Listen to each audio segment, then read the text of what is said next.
ওরা সর্বশেষ পাপের বোঝা পরিপূর্ণ করেছে ইসলামী আন্দোলন, একামতে দিন, জামাত ইসলামকে নিষিদ্ধ করার মাধ্যমে।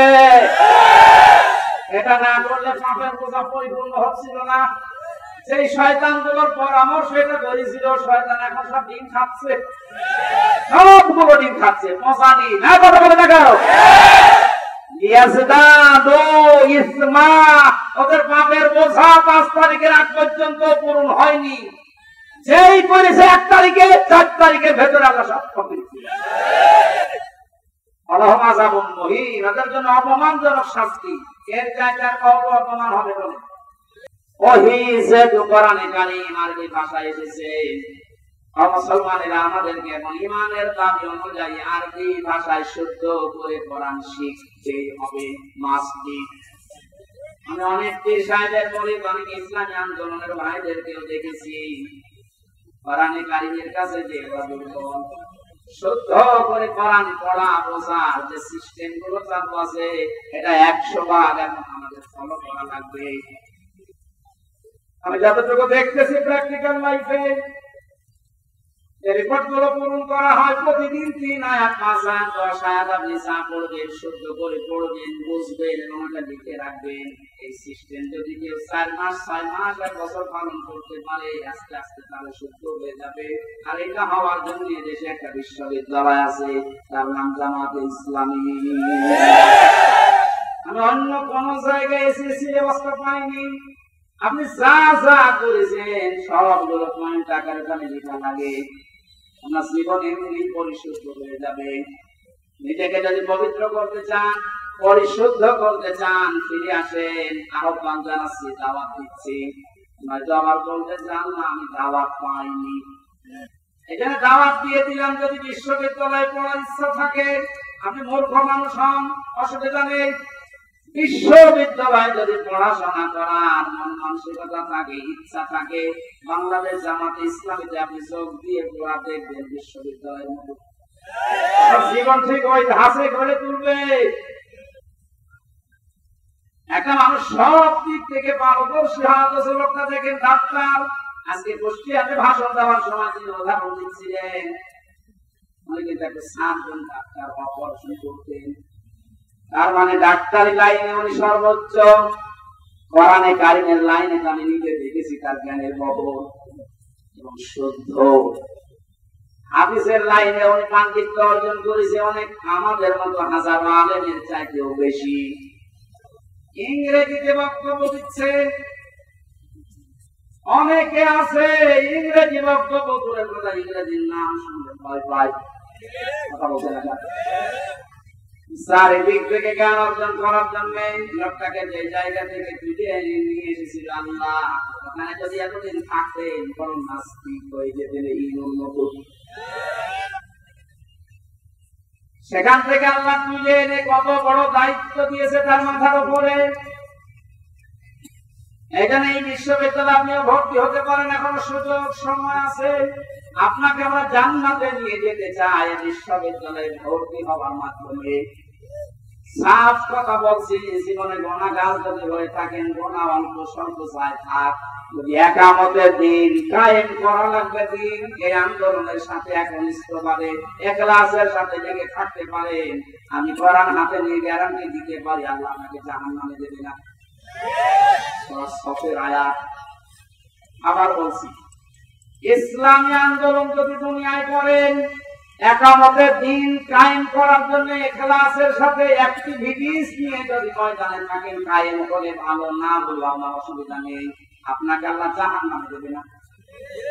জান্নাতেও দেবে না কয়েকটা কারণে। তার ভেতরে 1 নাম্বার, আপনি যদি মা বাবার সাথে বিয়াদবি করে থাকেন জান্নাত পাবেন না।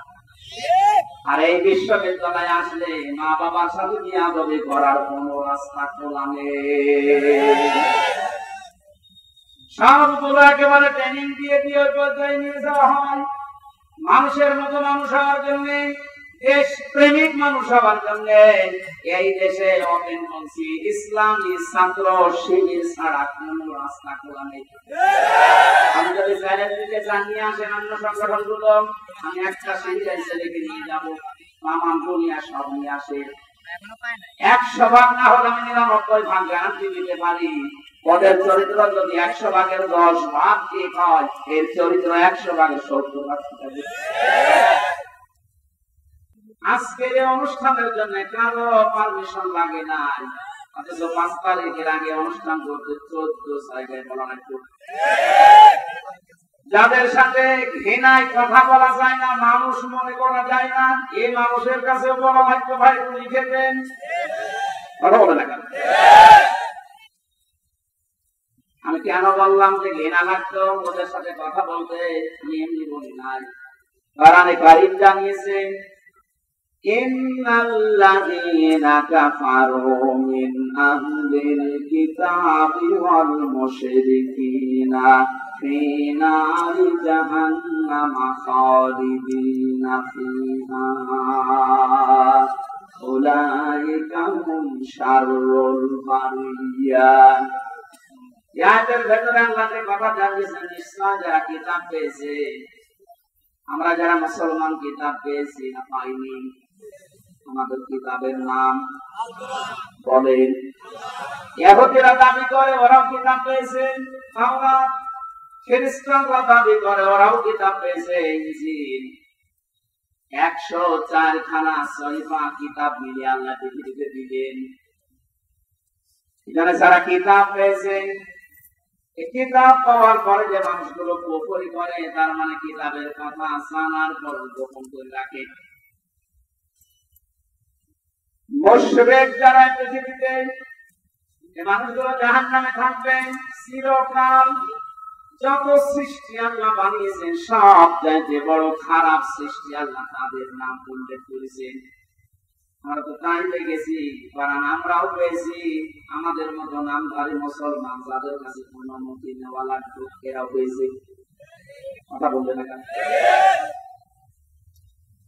আজকে ইসলামী ব্যাংকের এক অফিসার এসেছিল দেখা করার জন্য একটু আগে। আমার কাছে একজন বলছে আজকে তো মাহফিল আছে, এখানে আমি হামজা সাবেক না কোন দল করে আমি জানি না, আমি ঘোষণা দিয়েছে যে সাবো কি করে, ওখানে তো তাফসীর হবে না, হবে রাজনীতি। যে কথা বলতে পারবেন? আমি কোরআনে মানুষ উল্টা পাল্টা ধারণা করবে আমার কথা শোনার পরে, জন্য আমি আয়াত পারা পৃষ্ঠা লাইন রুকু সূরার নাম তাফসীরের নাম সব বলে দিই। আপনি বাড়িতে মিলিয়ে দেখেন আমার কথা কোরআন হাদিসের বাইরে যায় কিনা। এরপরেও যে লোকটাই কথা বলেছে যে ওখানে ওয়াজ হবে না, তাফসীর হবে না, রাজনীতি হবে, রাজনীতি কি ওয়াজের বাইরে? রাজনৈতিক জীবনে যারা ভুল করছেন, কোরআন আর হাদিস বাদ দিয়ে যারা রাজনীতি করে জাহান্নামে যাচ্ছেন, আপনাকে তো আমার বাঁচানো লাগবে। আপনি আরো বন্ধু মনে করে আসবেন তাড়াতাড়ি না, উল্টা পাল্টা প্রতিবাদ দিয়ে নিজেও আসেন না, মানুষের মরণ সন্দেহ তৈরি করেন। যিনি কথা বলেছেন তিনি ভুল পথে আছেন। আপনি এখন যদি তাওবা না করেন যে ওখানে গেলে রাজনীতি হবে, তাফসীর হবে না, আপনি যদি একটা সজ্ঞানে বলে থাকে, আপনার ঈমান নষ্ট হয়ে গেছে। রাজনীতি এই শব্দটা কোরআনে নেই, বলেন।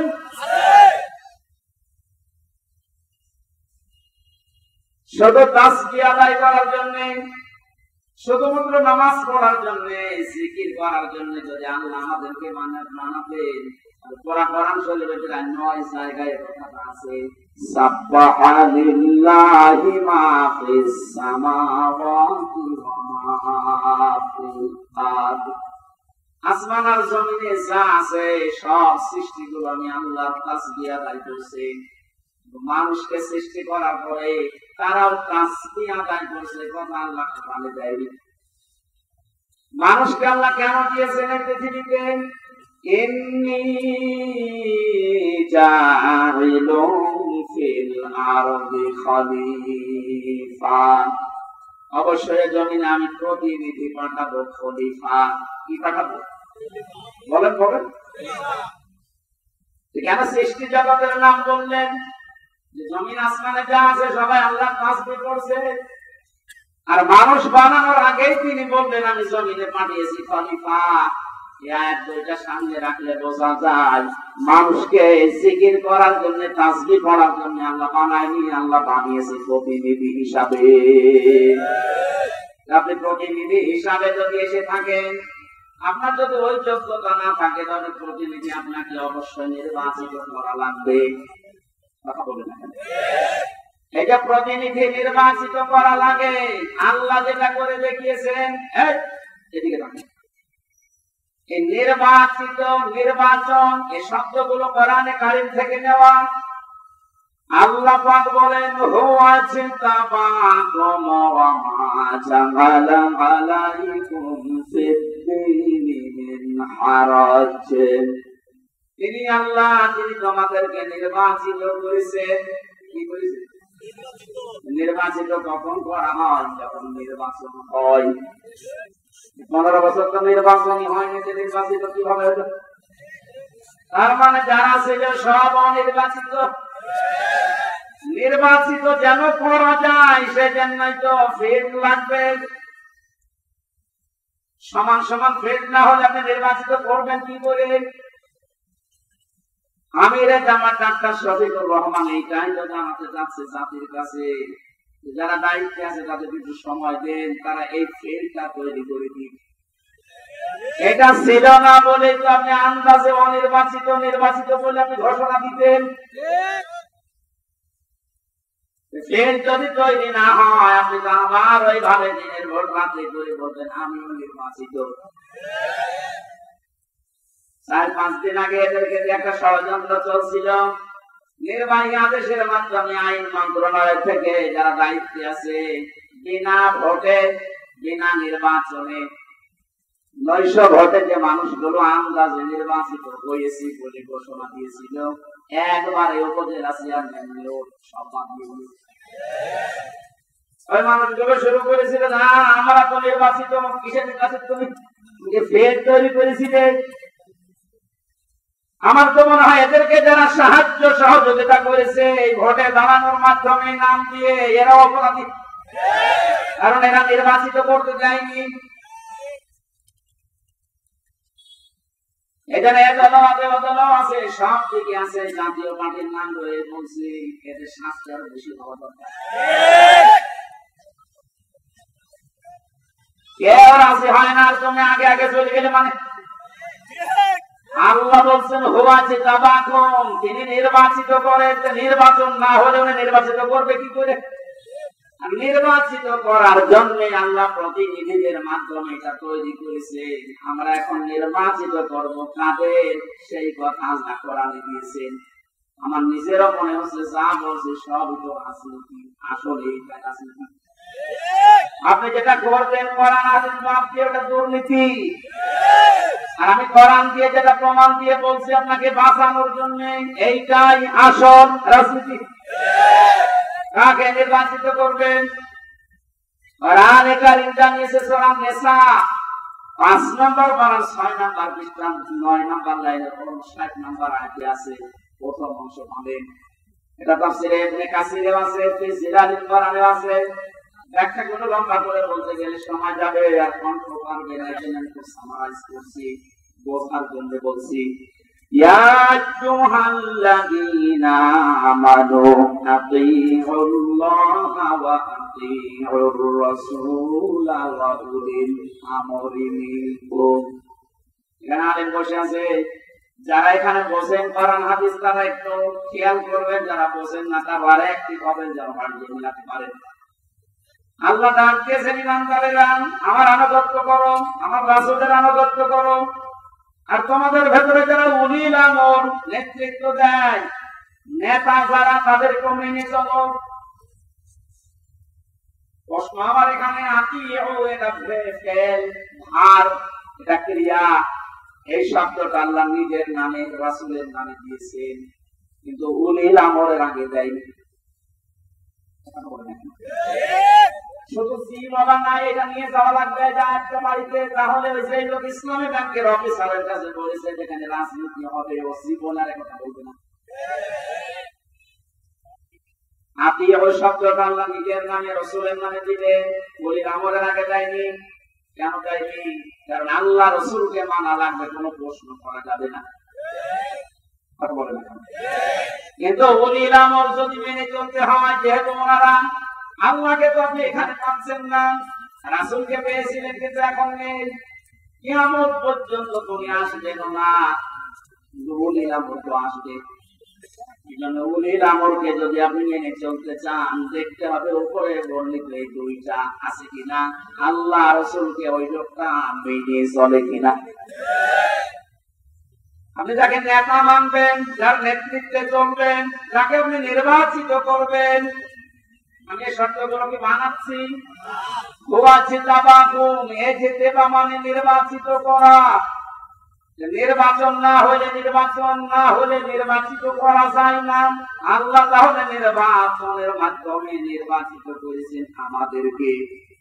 কোটি কোটি মানুষেরা উন্নত হওয়ার জন্য আশা পেশ করেছিল, আকাঙ্ক্ষা, কিন্তু আল্লাহ তাদের বাছাই করেনি। আল্লাহ শুধু আমাদের মধ্যে মানুষগুলোকে উন্নতি মুহাম্মদী নির্বাচিত করেছেন। সুবহানাল্লাহ বলতে পারেন?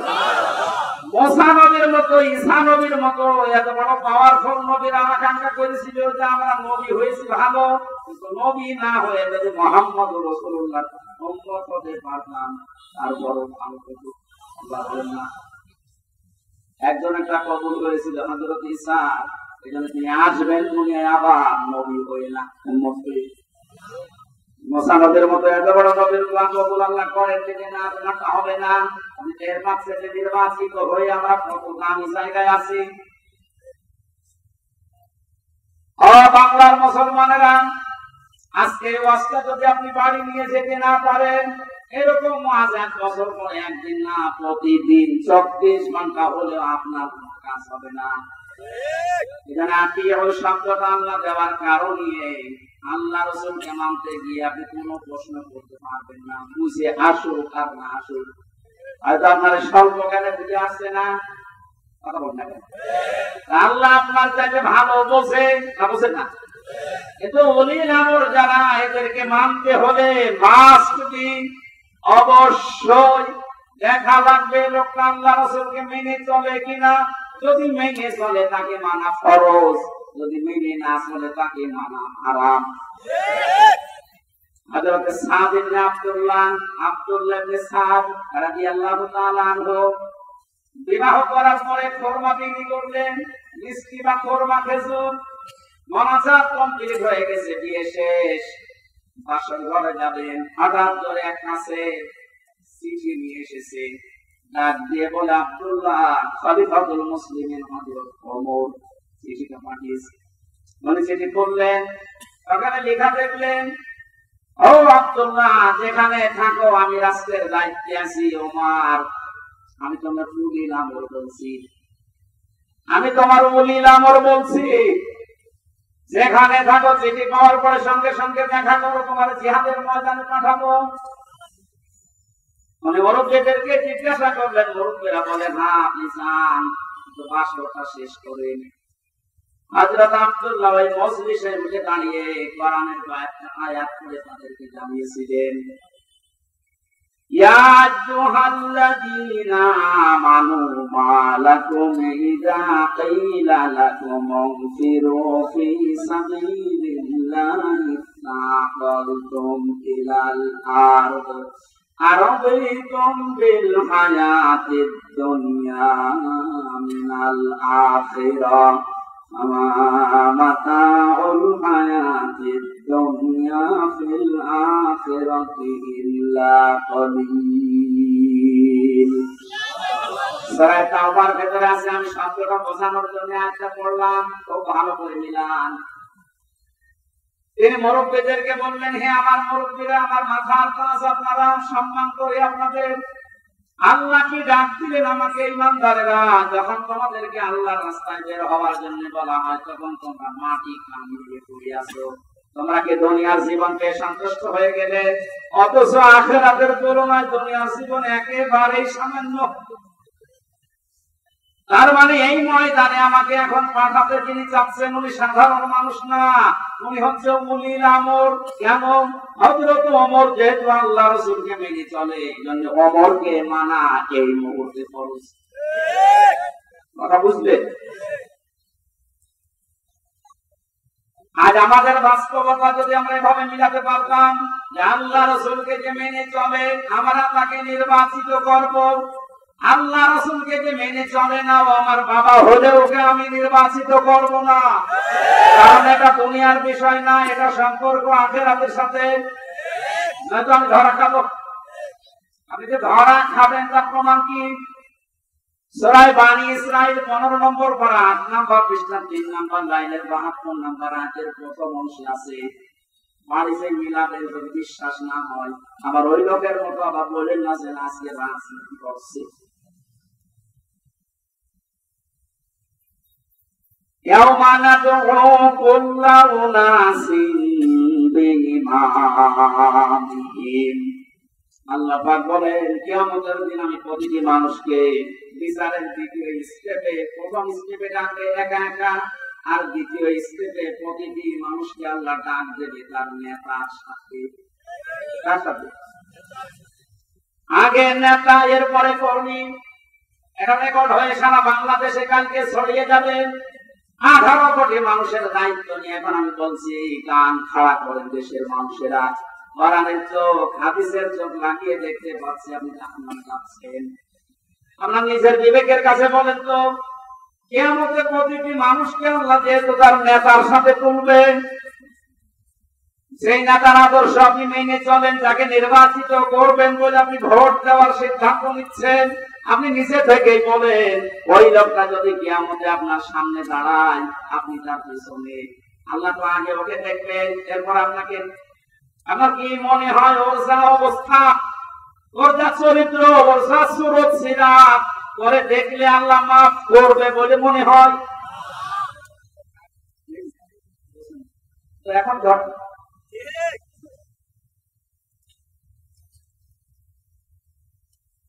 আপনি নিজে এখনই বললেন যে আমি যার পেছনে আছি অন্তত যাকে নির্বাচিত করতে চাই বলে সিদ্ধান্ত নিচ্ছি, ভোট দেব বলে আমি মনে মনে করছি, এই লোকটার সাথে কিয়ামতে আল্লাহ ডাকলে আমার মাফ করবে না। নিজে বলল লোক ধরা খেয়েছে। এরা বলল ধরা বলল আপনি আপনি যেন ধরা না খান, এই জন্যই তো আয়োজন। রাজনীতি মনে করে আপনি আসলেনই না, আপনি তো ধরা আরো বেশি খাবেন। পাগলকে যদি বলা হয় নৌকা নাড়াবি না, ও বলে আমার মনে ছিল না। আরে ভাই আমি তো আজকে কবরের বাস করবো বলে এসেছিলাম, আমি কি মনে করেছিলেন? মনে যখন করে দিয়েছেন আপনাকেও বাঁচাতে হবে, আমারও বাঁচতে হবে। এই জন্য উলিল আমর মানার ক্ষেত্রে খুব সতর্ক। এটা দুনিয়ার বিষয় না, এটা রাজনীতি মনে করবেন না, এটা আপনার আখিরাত জড়িত। আল্লাহ তুমি আমাকে যেভাবে বুঝিয়েছে কোরআনে কারীম, সবাইকে ওই সহজ ভাবে বোঝার তৌফিক দাও। তাহলে নির্বাচিত এই শব্দটি তিনিই নির্বাচিত করেন তোমাদেরকে তার দ্বীনের জন্য, এবং দ্বীনের উপরে চলতে গিয়ে যত বাধা আছে সব বাধাগুলো আল্লাহ নিজের থেকে দূর করে দেন। এই হুয়ার ফাইল আল্লাহ নিজে যেটা ইঙ্গিত দিয়েছিলেন যে অনেকের ইমান 15 বছরে প্রায় নল বলে দিয়েছিল, সেখানে অন্তর প্রকোষ্ঠে থাকলে আরো বেশি হয়ে যায় অনেকের। আমারও প্রায় কি হচ্ছে, এত কিছু হয়ে গেল, কিছুই বলেন আল্লাহ। আল্লাহ বলেন দিনের উপরে যদি সত্য সত্যই টিকে থাকতে পারো, যত বাধা বিপত্তি ঝড় ঝাপটা আসবে আল্লাহ নিজে ওটা দূর করে দেবে। এটা যে আল্লাহ নিজে দূর করে দিয়েছে। আমরা অনেকে মনে করছি ছাত্রদের কারণে না, আল্লাহ নিজে দায়িত্ব নিয়ে পাথর ধরিয়েছে। পাথর সরানোর জন্য শুধু ছাত্ররা না, আল্লাহ যদি নিজে দয়া না করত কখনো জালেম পালাতো না। ওর মনের ভেতরে আল্লাহ এত ভয় তৈরি করে দিয়েছে, দলীয় লোকগুলোকে বলিয়ে যাবে সে সময় পাবে। মাঝখান থেকে এই পাগল এখন বিপদে আছে। আমার মনে হচ্ছে পাগল গুলো বেশি অত্যাচার করেছিল এই যে হারুন আঙ্কেল,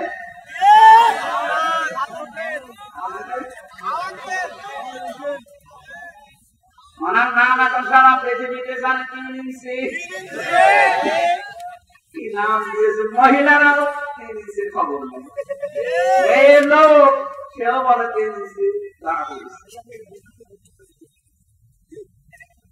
5 তারিখের পর থেকে আজকের এই 31 তারিখ পার হয়ে আজকের 1 তারিখ পর্যন্ত বারবার ঘোষণা দেখেছি আমাদের অভিভাবক সিং শুধু বাংলাদেশের না গোটা পৃথিবীর ইসলামী আন্দোলনের অভিভাবক তিনি এখন ডাক্তার শফিকুর রহমান।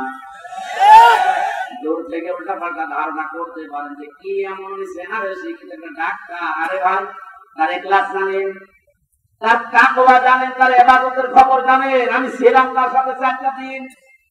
আমার তো মাঝে মাঝে মনে হয় পৃথিবীতে কেউ যদি চিন্তা উনি দেখতে চায়, রাস্তায় গাছতলায় বস্তালায় যারা বসে আছে বটতলায়, ওরা আল্লাহর ওলি না। আল্লাহর ওলি দেখতে চাইলে আপনি লোকটার দিকে তাকিয়ে থাকবেন। তার ইবাদতের মাত্রা আপনি খোঁজ পাবেন না। এই যে সকালবেলায় 65 বছরের একটা মুরব্বী মানুষ সকাল বলতে রাত 4:30টার সময় গান গায়। ওই সময় হাতে হ্যান্ডকাপ দিয়ে পায়ে বেড়ে দিয়ে মোটে নিয়ে যাচ্ছে। 1-2 কিলোমিটার না, এই কাশিমপুর থেকে একেবারে পর্যন্ত যাওয়া আসা করতে প্রায় 7-8 ঘন্টা সময় লেগে যায়। এত কষ্ট স্বীকার করে রাত 8টা 9টা 10টার সময় ওনারা নিয়ে আসতো। ওনাদের দেরি হওয়া যেন ঘরে আসার পরে দেখলাম, বললাম মুরব্বী খাবার খাবেন না, ঘুমিয়ে পড়েন। আমার বলছে হামজা ঘুমাও। পাশে ছিলাম, মাঝে মাঝে জিজ্ঞাসা করতাম যে এত কষ্ট করে আসলে ঘুমাবেন না? আমার বলছে ঘুমাও, আমি এখন কিছু সময় আল্লাহর জিকির করবো, দরুদ শরীফ পড়বো। 2-2.5 ঘন্টা ঘুমিয়ে যেমন রাত 9:30 10টার সময় পড়তে গিয়েছে 2 ঘন্টা 2.5 ঘন্টা পর্যন্ত ঘুমিয়ে এরপর তাহাজ্জুদের নামাজে হাফেজ কিনা জানি না, যতটুকু পড়তো এরপরে সেজদায় পড়ে যেত। 40-45 মিনিট 1 ঘন্টা দেখি সেজদায় পড়েছে। ভোর পর্যন্ত তার সাদা দাড়িগুলো সাদা, চুল সব সাদা হয়ে গেছে। টপ করে পানি পড়লো, শুধু হাত তুলে সেজদার পরে বসে আছে। আমার তো সেজদা লাগে 1 মিনিট 2 মিনিট, আর ওনার সেজদা লাগে 45 মিনিট 1 ঘন্টা 1.5 ঘন্টা দিতে এক সেজদা। আমার 12 রাকাত তাহাজ্জুদ মিলে মাত্র 1.5 ঘন্টা আমার এক সেজদা ছেড়ে দিতে। বাকি তাকওয়ার খবর তো বাস্তবে আপনি টের পাননি। প্রতি সোমবার বৃহস্পতিবার রোজা রাখার নিয়ম কয়জন মহারথী আছে এখানে আমল করে? সারাটা জীবনে আমল করতে করতে আসতেছে। ধারণা করে দূর থেকে কি ইসলামী এত ডাক্তার মানুষ, তার যে ইলমের বহর, একটা জেনারেল মানুষ হয়ে কোরআনে কারিমে এরকম গভীর গভীর কথা বলা আমি বিশ্ববিদ্যালয়েও পাইনি। আরে ভাই, আমি তো ভার্সিটিতে শেষ করে আসলাম, আমাদের বহর কম দেখেছি। ডাক্তার মানুষের কাছে থেকে কোরআনে কারিমের শব্দের এত গভীরে যেতে পারতেন আমি দেখেছি বাস্তবে। যে জীবনে ওই রকম কথা আমি কোনোদিন শুনি নাই। অনার্স মাস্টার্স করেছিলাম, এক একটা শব্দ যখন বলতেন এমন এমন শব্দের অর্থ নিয়ে আসতে যে কোনোদিন কল্পনা আসে না যে শব্দের থাকতে পারে। দিনের উপরে চলতে গিয়ে কোন বাধা আল্লাহ নিজের থেকে দূর করে দেয়, রাখেন না। এটা আমি আগে জানতাম না, ওই সময় জেনেছি। আল্লাহ পাক বলেন তোমাদেরকে যেহেতু আল্লাহ নির্বাচিত করেছে লক্ষ লক্ষ কোটি কোটি উম্মত থেকে, সুতরাং তোমাদের দাম কম না, অনেক বেশি। তোমাদের পরে ঝড় ঝাপটা আমি কথা পদ আসবে আল্লাহ জানে, আসলে আল্লাহ থাকতে দেবে না, স্থায়ী হতে দেবে না। আল্লাহ নিজে দায়িত্ব নিয়ে ওই ঝড় ঝাপটা বিপদ আপদ তার নিজের দায়িত্বে দূর করে দেবে। আল্লাহ এইটাই করে দিয়েছে। কথা বলে না কেন? 15 বছরে কত মহারথী তো চেষ্টা করলো, সব চেষ্টা ড্রাইভার বিফল হয়ে গেছে। ছাত্র আন্দোলনের নামে যারা নেমেছিল এই মানুষগুলোর সাথে মাসবি আল্লাহ আবাবিল পাঠিয়েছিল। জালেমদের মনের ভেতরে আল্লাহ ভয় তৈরি করে দেন। এই দায়িত্ব কার? আরো জোরে তৈরি করেন তাদের কারণে। যে মানুষগুলোর ভেতরে ইখলাস আছে যত বেশি, তাকে দেখলে জালেমরা ভয় পায় তত বেশি। আমরা 15 বছর অনেক জালেমকে ভয় পেয়েছি, তার অত্যাচারের কারণে। আর আমিরে জামাতকে এখনো জালেমরা ভয় পায় যাত্রা হওয়ার কারণে। বাংলার মুসলমানেরা, আমি যেটা বোঝানোর জন্য পর্যন্ত এসেছিলাম, শহীদ যারা হয় এদের নিয়ে যারা উল্টা পাল্টা ধারণা করে, কোনদিন এই মুখ দিয়ে কথা বলবেন না যে আমরা লিখেছি এমনি না, জীবিত কিয়ামত পর্যন্ত শুধু জীবিত এইটা পারি না। এরপরের কথা আল্লাহ দিয়েছেন মানুষ যেহেতু ধারণা করতে পারে, মুখে হয়তো বলে না, কিন্তু ধারণা করতে পারে যে মরে গেছে। আল্লাহ ধারণার উপর দিয়েছেন, ওয়ালা তাহসাবান্নাল্লাযীনা কুতিলু ফি সাবিলিল্লাহি আমওয়াতা বাল আহইয়াউন ইনদা রাব্বিহিম ইরযাকুন। সূরা আলে ইমরান 4 নম্বর পারা 11 নম্বর পৃষ্ঠা 9 নম্বর লাইনের 169 নম্বর আয়াতটা, এটা তাফসীরে কাদিয়ে পড়েন। আল্লামা ফজলুদ্দিন রাজি রাহমাতুল্লাহ আলাইহি ব্যাখ্যা করতে গিয়ে লিখেছেন, ওই পৃথিবীর মানুষেরা মুখ দিয়ে তো বলবেই না, অন্তরে যেন এটা ধারণাও কোনোদিন না আসে যে শরীরটা মরে গেছে। এটা ধারণাও করা যাবে না। বালা হইয়াউন, বরং তারা জীবিত। বরং তারা কি? আরো জোরে, ইনদা রাব্বিহিম ইরযাকুন, তারা তাদের রবের কাছে খাবার খাচ্ছে। শহীদ আবু সাঈদের বাড়িতে গিয়েছিলাম, যে গরিব মানুষ, 6টা ছেলে ওনার, ছোট। ওনার বাবা মানে বলছিল যে অবস্থায় ওদের বাড়ি ঘর দেখলাম, আমার মনে হয় 3 বেলা পেট পুরে খাবার খাওয়ার মতো পরিবার না। আল্লাহ তার জীবনটা এত বেশি পছন্দ করেছিলেন, সাধারণভাবে মরণ দেয়নি। এত সাহস তার বুকের ভেতরে দিয়েছিলেন, জালেমদের সামনে জীবনটা দিয়ে শাহাদত বরণ করে কিয়ামত পর্যন্ত জান্নাতি খাবার খাবে। কোন সন্দেহ নেই এতে, কিয়ামত পর্যন্ত আল্লাহ খাওয়াবে। কারণ যেহেতু মরে না, জীবিত থাকে। আর জীবিত থাকলে খাওয়া লাগে, খাওয়া লাগে না? আর খেলে রক্ত গোশত তৈরি হয়, খাবার খেলে মানুষের রক্ত গোশত তৈরি হয়। ওই দিন আমার মাহফিল দিন রাতের বেলা গিয়েছিলাম ওখানে, রাত 9:30টার পরে অনুষ্ঠান ছিল আমার ভাই বান্দার গোবিন্দগঞ্জে। ওখানে এসে উঠলাম, জেলা আমির সাহেব এসে আমার বলছে, আমি রামজা 1 মাস আগে এখানে সাব্বির নামে একামতে দিনের একজন ওকে মেরে ফেলা হয়েছিল। 1 মাস পরে ওর কবর পুড়ে, কবর ভেঙে গেছে বৃষ্টিতে। দেখলাম ওর কবরের ভেতর থেকে তাজা রক্ত পাওয়া যাচ্ছে। আল্লাহর কসম করে বলছি, কোরআনের আয়াত আমি 100% বিশ্বাস করি। শাহাদত বরণ করলে সত্যি এরা কিন্তু মরে না, এরা জীবিত। আর জেগে থাকলে যেহেতু খাওয়া লাগে, আর খেলে মানুষের রক্ত বস্তু করবে, আমরা বলি হয়। 1 মাস পরে জন্য কবর ভেঙে যাওয়ার পরে দেখা যাচ্ছে ওর রক্ত, রক্ত। তার মানে আল্লাহ 1 মাস তাকে না খাওয়িয়ে রাখে না। না খাওয়িয়ে রাখলে তো পাওয়া যেত না। কথা বলেন না কেন?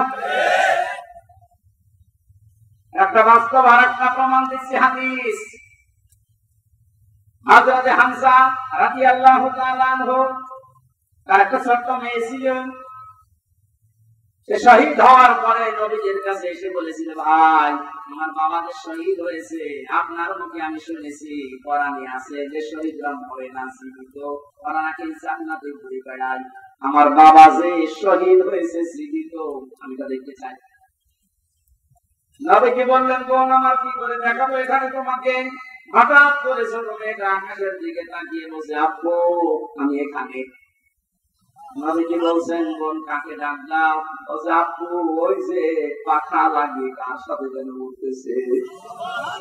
বিশ্ব নবী বলেন, বোন আমার ওটা দুনিয়া না, ওটা জান্নাতের ভেতরে তোমার বাবা জান্নাতের পাখি হয়ে উঠতেছে। এই লোকটাকে 70 টুকরা করা হয়েছিল, এক লজ্জা স্থান কেটে 3 টুকরা দিয়েছে। বিভিন্ন জায়গায় ছড়িয়ে ছিটিয়ে দিয়েছে, উহুদের ময়দানে, পাহাড়ি এলাকায়। সাহাবায়ে কেরাম তার লাশ টুকরা টুকরা গুলো এনে যখন এক জায়গায় করলেন, কয়েকটা টুকরা পাওয়া যায়নি, এমন দূরে দূরে তারা ফেলে দিয়েছে। নবীজি নিজের চাদরটা দিয়ে হযরত হামজাকে ফেলে দিলেন। মাথা থেকে হাড় পর্যন্ত রেখেছে হাতিয়েছে কান, আর বেরিয়ে থাকে, ঢাকা যায় না। আল্লাহর নবী মুহাম্মদ রাসূলুল্লাহ নিজে সাহাবীদেরকে দিয়ে পাহাড়ি এলাকার লতা পাতা দিয়ে তার পাটা কেটে দিতেন, কবরে রাখলেন। যেহেতু জানাত তার জন্য কাফন দাফনের জন্য ধোয়ানোর কোন লাশ ধোয়ানোর সিস্টেম নেই, শহীদরা মরে গেলে ধোয়ানো লাগে না, যেভাবে ইন্তেকাল করবে শাহাদাত বরণ করবো ওইভাবে কবর দেওয়া লাগবে। কিয়ামতের দিন উনি ওইভাবে আল্লাহর সামনে উঠে দাঁড়াবে।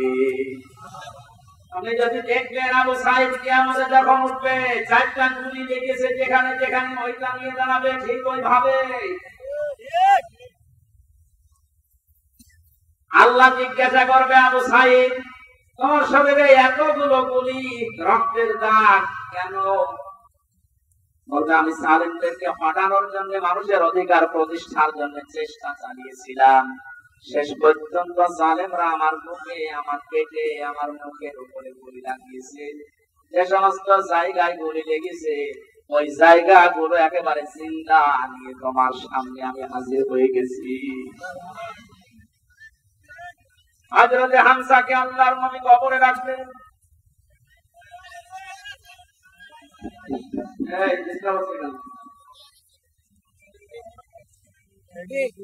ডাক দিয়ে বলেন হামজাকে, রব্বুল আলামিন এই যে আমার চাচাকে আমি কবরে রাখলাম, এখন পর্যন্ত আমার চাচার উপরে আমি রাজি আছি, খুশি আছি।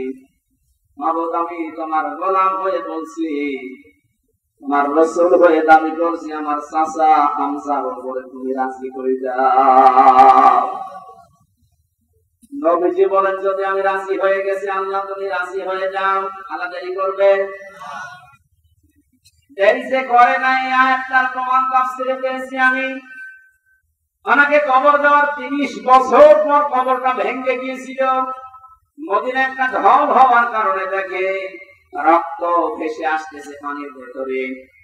ওই সময় হযরতে হামজার সাথে যারা ছোট বয়সে যুদ্ধ করেছিল তারা এখন মুরব্বি হয়ে গেছে। রক্ত অনুসন্ধান করতে করতে গিয়ে দেখে 30 বছর আগে মুহাম্মদুর রাসূলুল্লাহ চাচা হযরতে হামজাকে ওরা সেখানে যেখানে আঘাত করেছিল তরবারি দিয়ে, ওই জায়গাগুলো দিয়ে ফিনকি দিয়ে রক্ত বের হয়েছে। বাংলার মুসলমানেরা ভালোভাবে মিলান, আল্লাহ যে আহয়াউন দিয়ে শেষ করেননি, ইনদা রাব্বিহিম ইরযাকুন, তারা তো জীবিত এবং খাবার খায়। উনি যে খাবার খেয়েছে তার প্রমাণ 30 বছরের চাচা রক্ত। কথা বলেন না কেন? এজন্য কোনদিনই ধারণা করবেন না যে যারা শহীদ হয়ে গেল এরা মরে গেছে, বলবেন তো নাই, ধারণা করা যাবে না। এই শহীদদের আত্মার মাগফিরাত আল্লাহ ওদেরকে এমনিতেই মাফ করে দিয়েছেন। কারণ কি? ওয়ালিয়াকুদামাল্লাহুল্লাযীনা আমানু ওয়া ইয়াত্তাখিযা মিনকুম শুহাদা আল্লাহু লা ইউহিব্বুস সালিমিন। রব্বুল আলামিন বলেন, কিছু মানুষকে আমি সাধারণভাবে মরণ দিতে চাই না, যার ঈমান এবং যার অ্যাক্টিভিটিস কাজকর্ম আমার কাছে পছন্দ হয়, ওই মানুষটাকে আমি আল্লাহ শাহাদাতের মরণ দিয়ে উৎসর্গ করে দেই। আর জেনে রাখো আমাদের শেষের কথা, আল্লাহু লা ইউহিব্বুস সালিমিন, কোন জালেমকে আমি ভালোবাসি না, বাসবো না। এটা মোজারে বর্তমান ভবিষ্যৎ, প্রেজেন্ট ফিউচার। এখানে জালেম যারা তাদের কপাল বড় খারাপ, আপনার দুনিয়াও শেষ, আখিরাত তো শেষই। আমি দোয়া করলেও হবে না জালেমদের জন্য, কারণ আল্লাহু লা ইয়াহদিল কওমাস সালিমিন, জালেমদেরকে আল্লাহ হেদায়েত দিচ্ছে না, দেবে না। আমরা আর চাই করে যেন জালেম হয়ে না যায়। এই শব্দটা যেহেতু খুব গুরুত্বপূর্ণ, জালেম। আজ অনেক জালেম বিদায় নেওয়ার পরে এখন অনেকে নব্য জালেম হওয়ার জন্য চেষ্টা চালাচ্ছে। গতকালকে চুয়াডাঙ্গার একটা খবর শুনলাম, আমি কোরআনের আয়াতের সাথে মিলিয়ে আশ্চর্য হয়ে গেছি। জালেম বিদায় নিল, এই জালেম আসলো কোত্থেকে?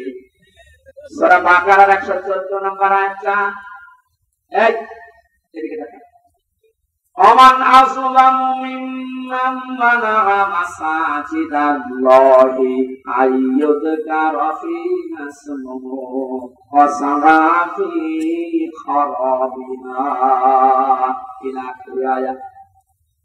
কোরআনে কারীম থেকে ডান্স দিচ্ছিল, এক জালেম এসে বলছে এটা বন্ধ করো, এটা মসজিদের ভেতরে রাজনীতি চলবে না। আমি মিলিয়ে দেখলাম কোরআনে কারীমের আয়াত আল্লাহ মনে হয় ওর নাম দিয়ে নাযিল করেছে। ওমান আসলাম, আল্লাহ বলেন বড় জালেম দেখতে চাও? আমি আল্লাহর দৃষ্টিতে সবচাইতে বড় জালেম ওই লোকটা মিম্মান মানাআ মাসাজিদ আল্লাহ, যে লোকটা আল্লাহর মসজিদের ভেতরে নিষেধ করে আইয়ুযকারা ফীহা ইসমুহু, তার নামের জিকির করতে, তার নামের আলোচনা করতে আল্লাহর ঘর মসজিদে যারা নিষেধ করে না, আল্লাহর দৃষ্টিতে বড় জালেম। আমরা মনে করছি জালেম হয়তো বিদায় হয়ে গেছে, না, এখনো নব্য জালেম তৈরি হচ্ছে। এখানে জালেম যদি কেউ হয়ে থাকে, বুঝে হন আর না বুঝে হন, আমিন, আপনার কপালে আগুন লাগবে।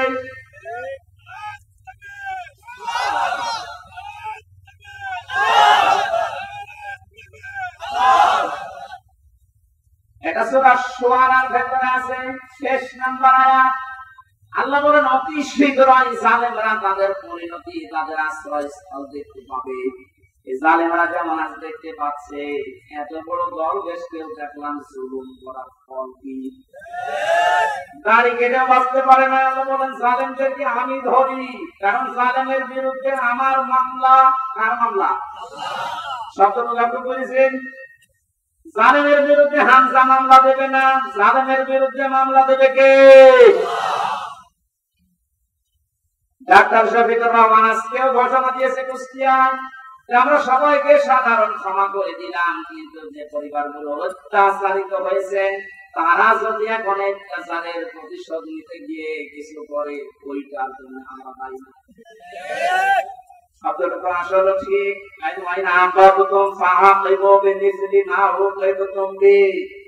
আল্লাহ বলেন যতটুকু অত্যাচারিত হয় প্রতিশোধ অতটুকু নিতে পারবা। আমার তো যতটুকু মনে হচ্ছে এতটুকু নিলেও জালেমরা দুনিয়ায় টিকে থাকতে পারবে না। আপনাকে ব্যারিস্টার আরমানের মতো 8 বছর যদি মাটির নিচে ওই কবরের ভেতরে রাখা যায়, আপনি যত বড় জালেম হন এমনি মরে যাবেন। আল্লাহ তো বলেছে যতটুকু করেছে অতটুকু করো, আপনি পারবেন।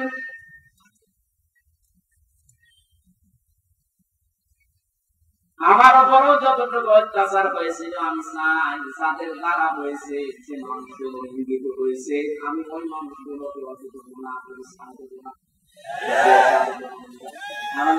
মাফ করে দেন না, কিসের মাফ? কোন মাফ নেই আপনার, কারণ আমার ছোট মেয়েটা আমার এখনো পর্যন্ত চিনি না। দোষ করে যদি আপনি শাস্তি দিতেন আমি মেনে নিতাম, কিচ্ছু জানি না আপনি কেন আমার জীবনে এই কাজ দিলেন। যেভাবে রেখেছিলেন আমাকে আর মাওলানা মামুনুল হককে, কোন আলেমকে এত কষ্ট আমাদের বাংলাদেশে শুনে না। আমার মতো একটা ছোট মানুষকে 24 ঘন্টা তালাবদ্ধ রেখে মনে হচ্ছে আমি ফাঁসির কন্টেন্সে আছি।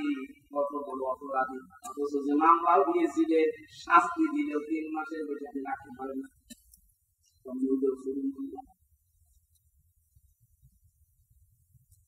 জালেমদেরকে মাফ করে দেওয়া মানে মজলুমের উপরে অভিযান করা। কথা বলছে না? সারা বাংলাদেশের 18 কোটি মানুষকে যদি আইনা ঘরের সাথে যারা জড়িত ছিল, সে যেই পয়সাই হোক, যারাই জড়িত এর সাথে, এদেশের 18 কোটি মানুষ যদি মাফ করে দেয়, ব্যারিস্টার আরমানের মাফ করবে। অন্য জায়গায় থাকলে আপনারও মনে হলো না আমি মাফ করবো না। আমি যদি প্রথমে বলে দিতেন যেটা করে মেরে ফেলেছি, মেয়েটা অন্য জায়গায় বিয়ে করতে পারতো। এমন অবস্থায় রাখলেন তারপরটা বিয়েও করতে পারে না। একটা বছর যুবতী মেয়ে এ কথায় জীবন্ত যখন কঠিন বিষয় আপনি টের পাচ্ছেন না, তাই ঠিক রাখা কত কঠিন বিষয় উনি পার করেছেন। আপনি বলছেন মাফ করে দিন, মাফ করে দিন। আপনার মেয়ে যদি হয়তো এই কথা তো দুনিয়ার বিষয় না।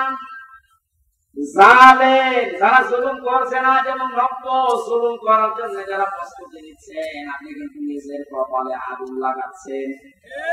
আল্লাহর ঘরের ভেতরে যদি আল্লাহর নাম, আল্লাহর কোরআনের কথা কেউ বলতে নিষেধ করে, এটা দুনিয়ার সবচাইতে বড় জালেম।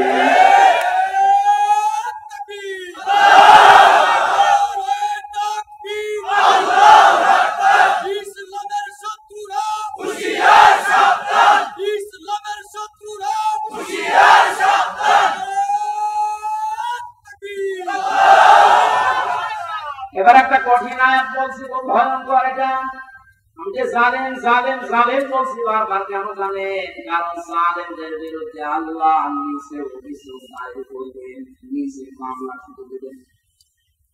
ইন্নামাস সাবিলু আলাল্লাযীনা ইয়াযলিমুনান নাস। সূরা সূরার 42 নম্বর আয়াত প্রথম অংশে আছে, আল্লাহ পাক বলেন, অবশ্যই আমি আল্লাহ নিজে মামলা দেব জালেমের বিরুদ্ধে, যারা মানুষের উপরে জুলুম করেছে, অত্যাচার করেছে।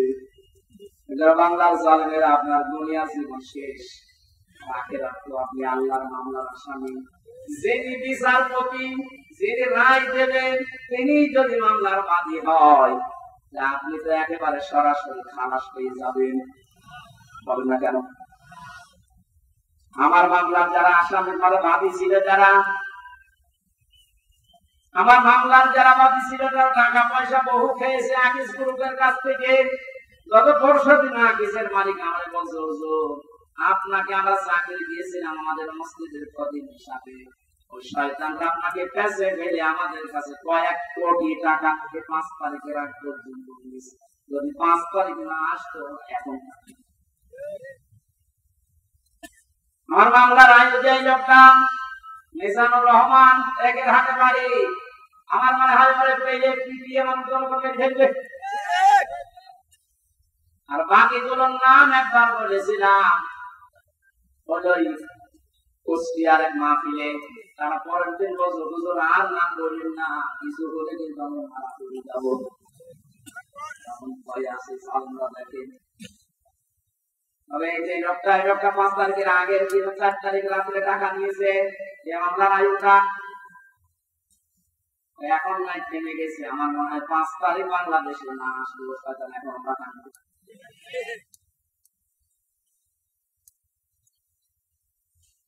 আপনারা তো আল্লাহর মামলার আসামি। আমার মামলা গত বৃহস্পতিবারে সব ঢিসমিস হয়ে গেছে, খারিজ করে দিয়েছে বিচারপতি। দেখি বলছে মামলা হলো, অথচ ওই বিচারপতি 5 তারিখের আগে কিছু করা যাবে না।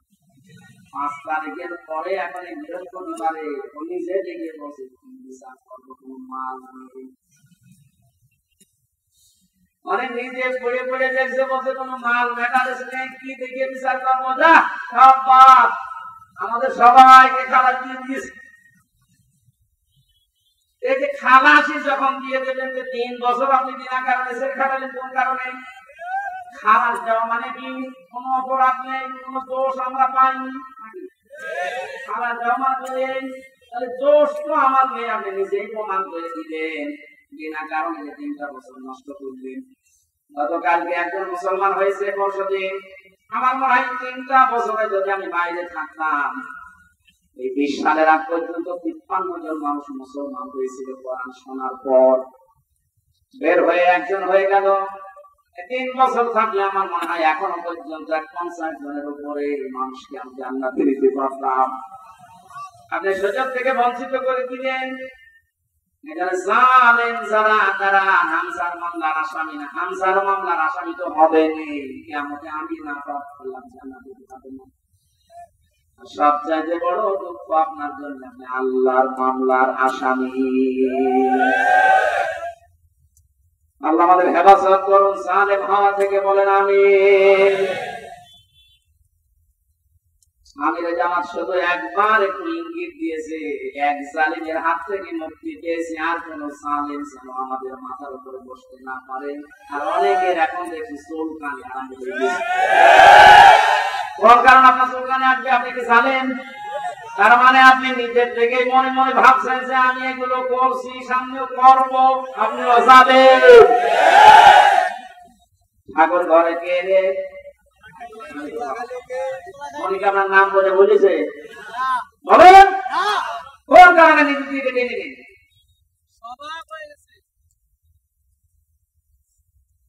পাপ যদি পূর্ণ হয়ে যায় তখন কিন্তু আল্লাহ ছাড় দেয় না।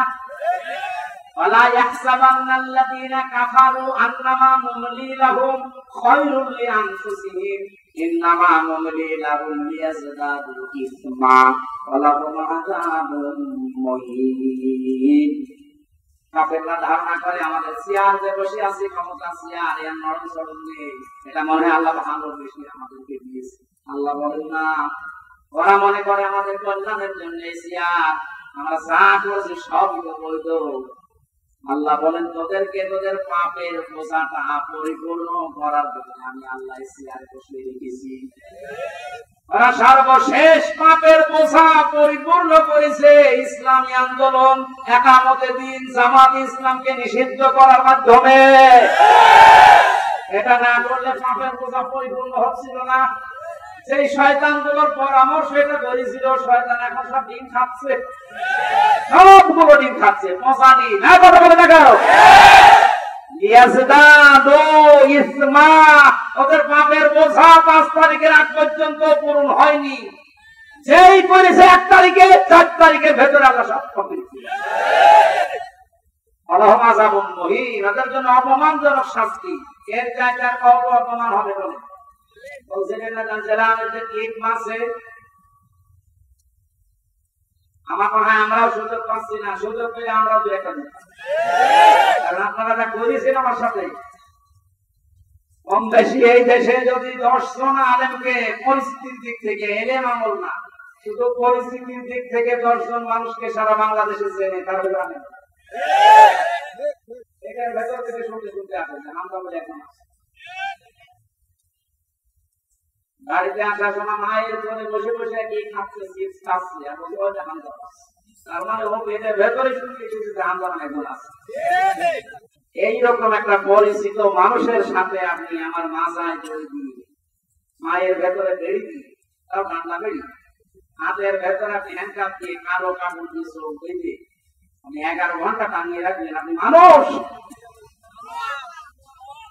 আবার যখন দড়ি দিয়ে টেনে নিয়ে ছাগল টেনে নিয়ে যাচ্ছে, আর কয়েকতলা আছে তো ওই জন্য জায়গা থেকে এক অন্যের সাথে তাকিয়ে টিপ্পনি কাটতে শিখেই হচ্ছে। এবার আমরাও বলি কি হবে,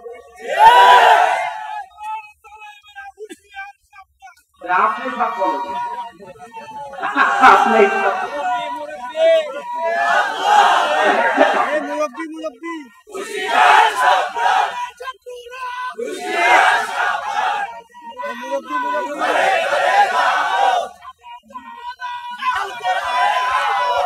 আলহামদুলিল্লাহ।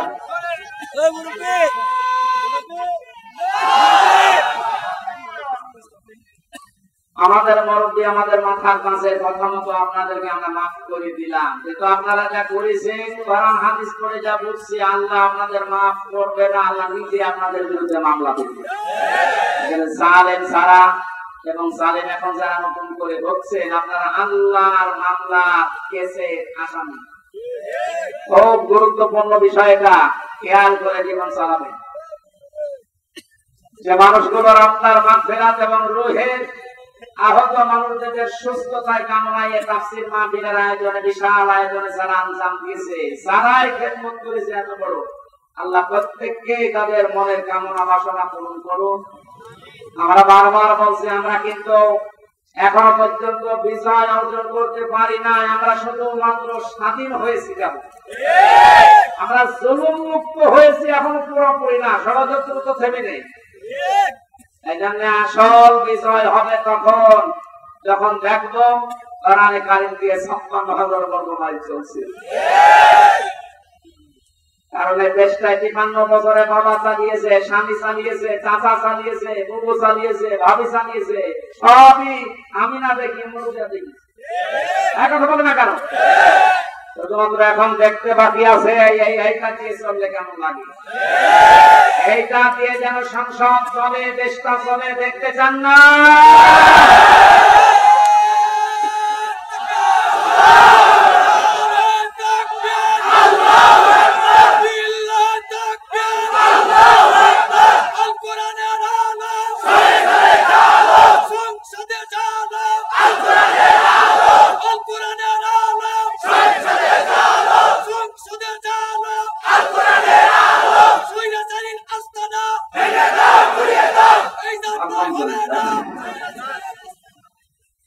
অনেককে এখন এই নতুন একটা পায়তারা আজ 2 দিন থেকে শুনছি আরম্ভ করেছে যে ইসলাম যদি যায়, এরা ভুল ভাল আপনাদেরকে বোঝাচ্ছে, যদি ইসলাম যায় মেয়েরা আপনারা কিন্তু আবার ঘরবন্দি হয়ে যাবে।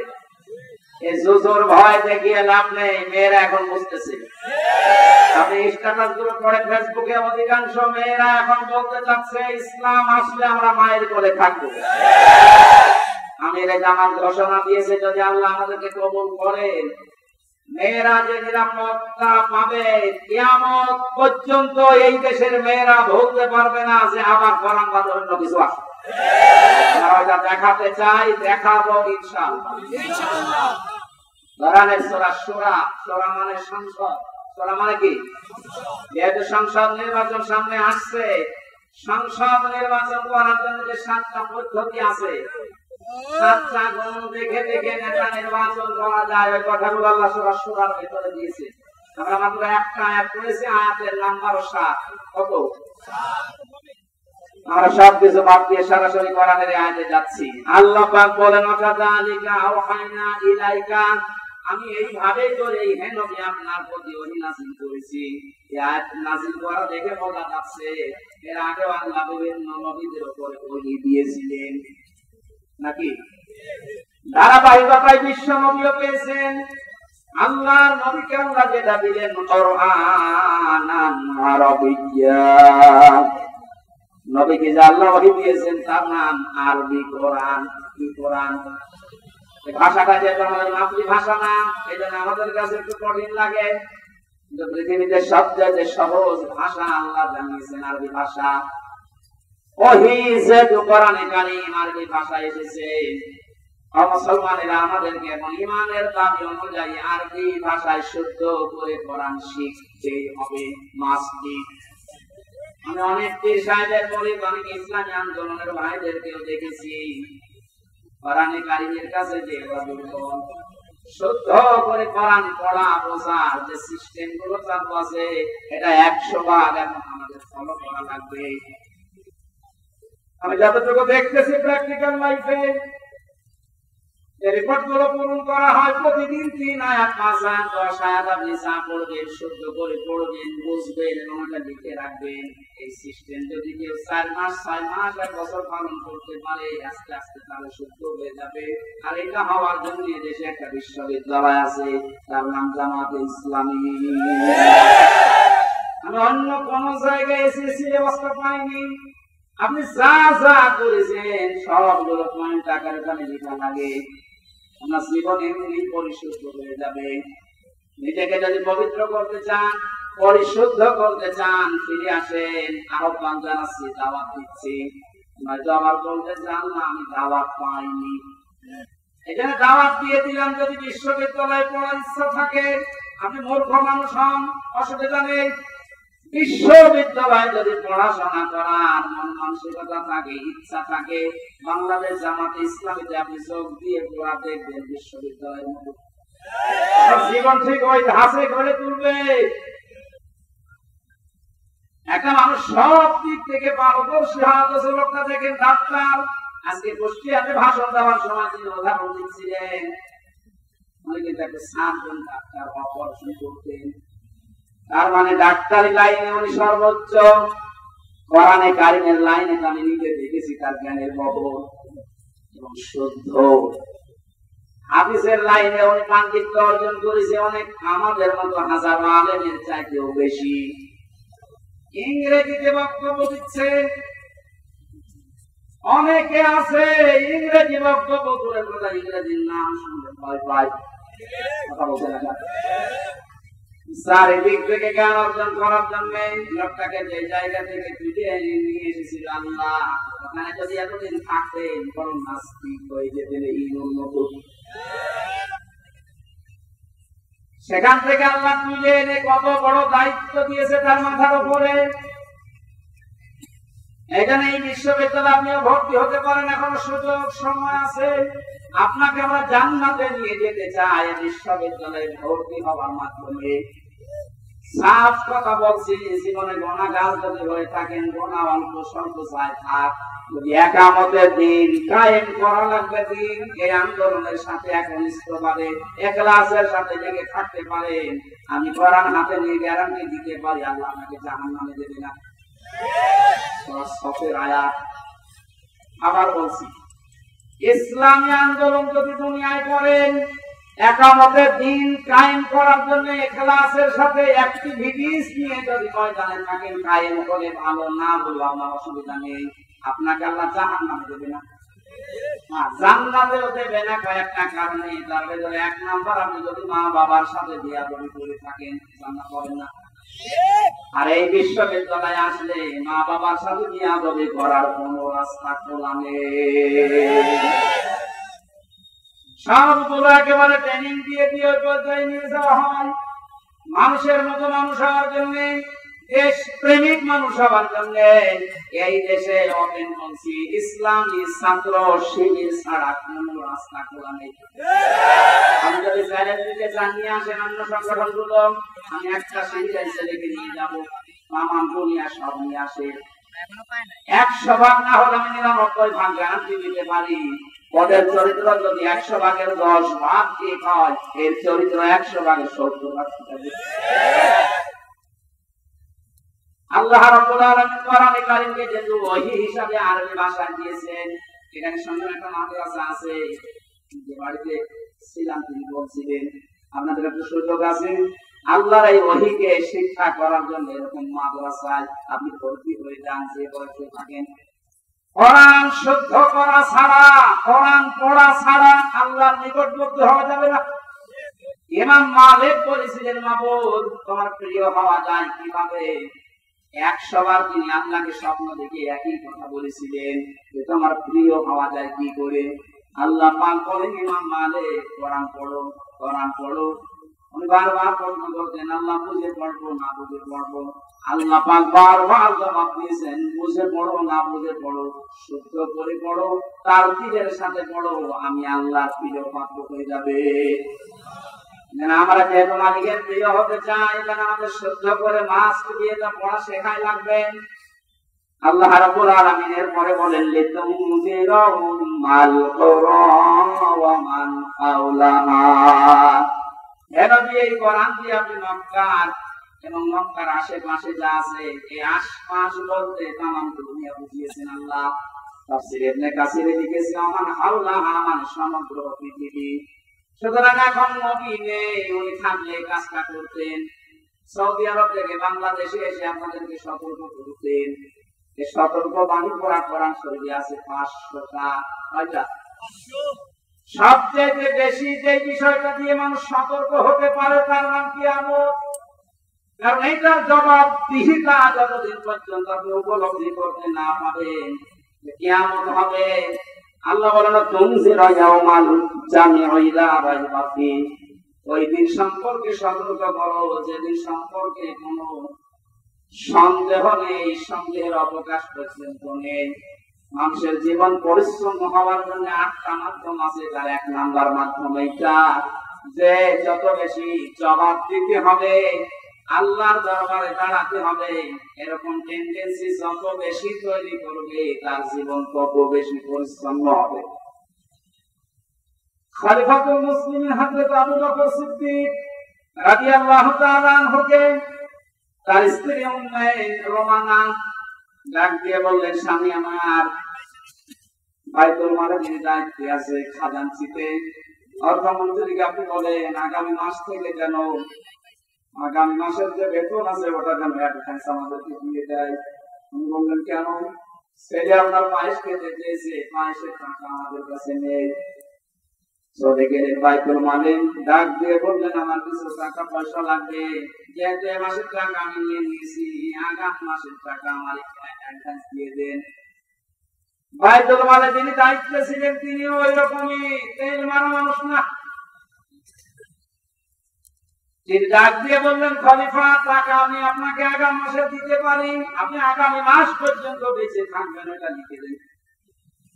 বলছে টাকা আমার লাগবে না। বাড়িতে যে স্ত্রীকে বলছে, স্ত্রী আমি পারলাম না, আমাকে এই কথা শুনিয়েছে। স্ত্রীর ধৈর্যশীল ছিলেন, ধৈর্যশীলা বললেন ঠিক আছে, আপনি যখন পারলেন না, সেভাবে চলছে সংসার, চলতে দেন। 15 দিন পর 3 পায়েস রান্না করে দিয়েছে। হযরতে আবু বকর বললেন স্ত্রী পেলে কোথায়? আপনাকে বলেছিলাম, আপনি তো অপরাধটা প্রকাশ করলেন, আপনি পারেননি। আমি প্রতিদিন 1 মণ 1.5 মণ করে তুলে রাখতাম এই আটা চাউল, যাই বলেন। এই 15 দিন তুলতে তুলতে প্রায় 2 কেজি হয়ে গেছে। ওটা পাশের বাড়িতে বিক্রি করে আমি আজকে এই পায়েসের ব্যবস্থা করেছি, কোনো উল্টা পাল্টা কাজ করিনি। উনি বললেন ঠিক আছে, সন্তান আব্দুল্লাহ ভালো করে খাও। জ্বর দিয়ে চলে গেলেন বাইতুল মালের খাজানসির কাছে, বললেন বাইতুল মালের দায়িত্বে আছো, অর্থমন্ত্রী, আগামী মাস থেকে আমার বেতন যদি 12,000 টাকা দিতে থাকো, তো 2,000 টাকা কমবে। কারণ 10,000 টাকা হলেও আমার সংসার চলে, আমি দেখেছি। আমার মনে হচ্ছে এই যে কিয়ামতের জবাব দিতে হবে, টেন্ডেন্সি তার ভেতরে কোন পর্যায়ে ছিল আপনি বলেন। 1628 জন মানুষ দায়িত্বে আছে, দায়িত্বে যে সরকার আছে থাক, এই 1628 জন মানুষ শুধু এখন যদি আবু বকরের মতো সিজদা দিয়ে দেশটা চালায়, আমার মনে হচ্ছে 16 ঘন্টা এই দেশটা একেবারে রোল মডেল হয়ে যাবে। এতদিন যারা রোল মডেল করেছিল, কি মডেল দেখিয়েছেন আপনি? কি মডেল দেখিয়েছেন? এটা তো জরিপ পেলাম আজকে, এটা শোনালে আপনার মাথা খারাপ হয়ে যাবে।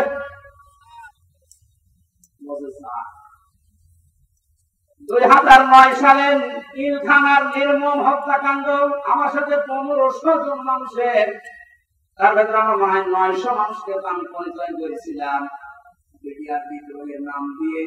এই 14-15 বছর বেকার কাজে থাকতেছে। পঞ্চগড়ে এক মুরব্বীর সাথে পরিচয় ছিল, আমি রিটায়ার করবার 1 মাস পরে অথচ 15 বছর 14 বছর আমি জেলে আছি।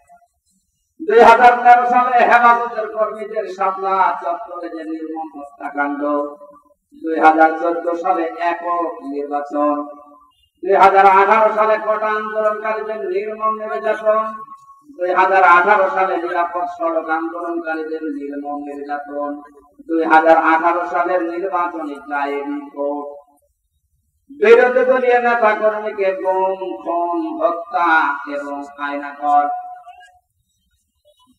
11 লক্ষ কোটি টাকা বিদেশে পাচার, তার ভেতরে এক দরবেশী 36,000 কোটি টাকা, 11 লক্ষ কোটি। দলীয় প্রয়োজনে পুলিশকে ব্যবহার, বাক স্বাধীনতা কেড়ে নেওয়া, সর্বশেষ 2024 সালে কোটা আন্দোলনের নামে গণহত্যা। একটা অস্বীকার করতে পারবেন? আমি যাই বিবিসি দিয়েছি।